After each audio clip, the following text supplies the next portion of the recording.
Essas mensagens publicadas a partir dessa decisão reafirmam o conluio entre Moro e os procuradores da Lava Jato. Moro, no entanto, diz que agiu com correção e imparcialidade nos julgamentos.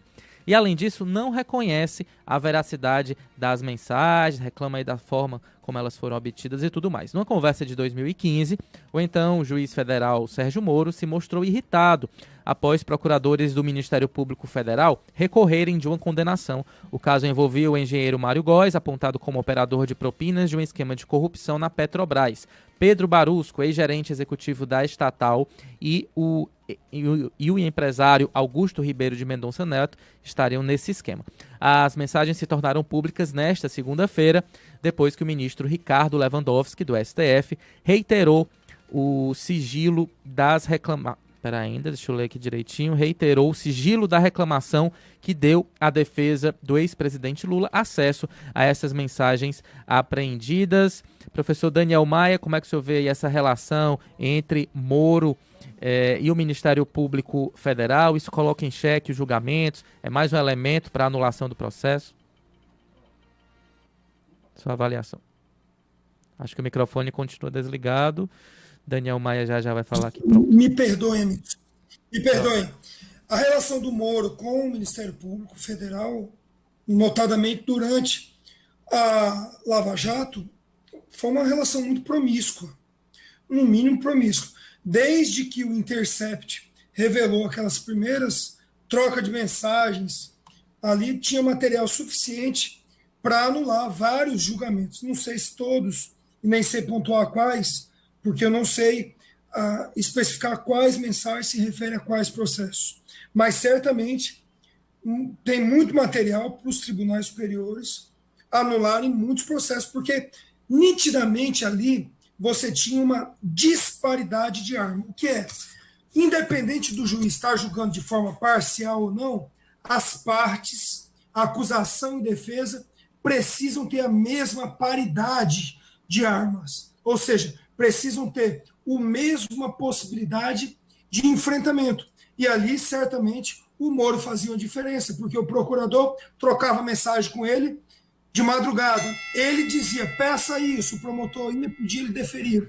Enquanto a defesa dos acusados certamente não teve isso. Então, pelo menos por isso, os julgamentos são nulos, absolutamente nulos. Muito bem, vamos ouvir aqui também o também advogado Tiago Elias, lembrando que esse bloco é mais curtinho, temos só um minuto de análise. Tiago Elias, houve mesmo esse desequilíbrio na sua avaliação? É o motivo para a anulação das decisões?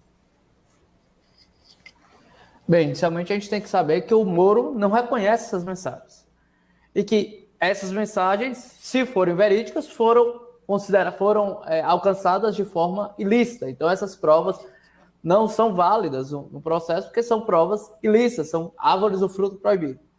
Agora, teria que ser analisado, sim, se há uma relação promíscua, se essas mensagens são verídicas ou não. Então, assim, tem muito material e tem que ser investigado. Eu acho que é importante para a nossa democracia, para um processo limpo, processo legal. Entretanto, a gente não pode ignorar, não pode simplesmente decidir de forma arbitrária, dizendo essas mensagens são verídicas, sem uma investigação profunda sobre isso. Porque o Moro nega essa situação. Então, não é algo tão simples de se resolver.